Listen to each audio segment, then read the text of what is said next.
Have you ever tried to assemble a bed and have been left with sleeping with your mattress on the floor? We understand that this can be frustrating. We get a lot of questions on how beds are assembled. We often get this question when people are trying to move. We hope that this video makes your next move smoother and more comfortable.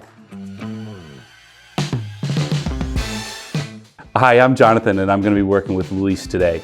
We're going to show you how to put this bed together, so let's get started.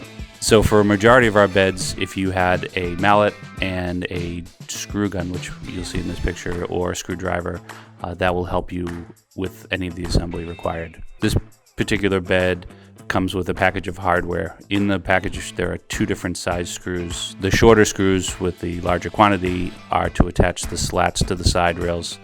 The screws that are separately packed, they're taped together, 4 of them are longer. Those are for the center support legs. First thing you're going to want to do is attach the side rails to the headboard and footboard. It's very helpful if you have someone with you to hold the headboard.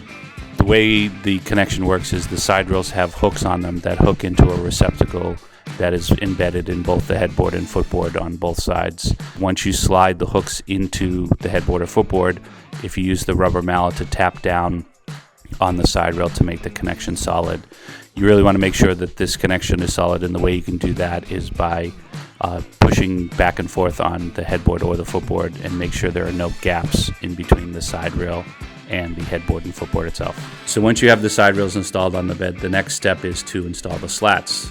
These particular slats come in a roll that's taped together. If you put that down on the bed, cut your tape off, and then extend them so that they run completely from the headboard to the footboard. You do want to try as much as possible to not have the slat touch the side of the side rail. What can happen over time is those side rails will flex slightly and you'll get a rubbing sound between the side rail and the end of the slat. So as you can see in this photo, there's a slight gap in between the end of the slat and the side rail. So once you have all the slats screwed down, the next step is to install the center support legs. There are 4 with this particular bed. In the package of hardware that you received, there were 4 screws that were of a different length. Those 4 should be used for these center support legs. Once you have the legs installed, at the bottom of the leg, there's an adjustable foot.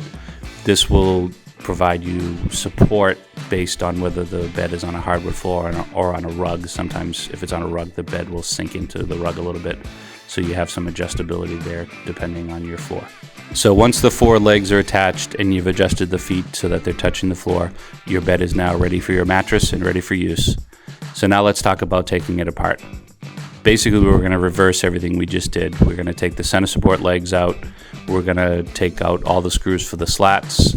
At that point, we've unscrewed everything, so we're going to pull the slats back together, get them back in a bunch, make it easier to transport them. At this point, the best thing to do would be to put some tape around them to keep them together. They can be clumsy to carry. Last thing you're going to do is, once the slats are off, you're going to tap up from the underside of the side rail with a mallet to release that connection with the headboard and footboard.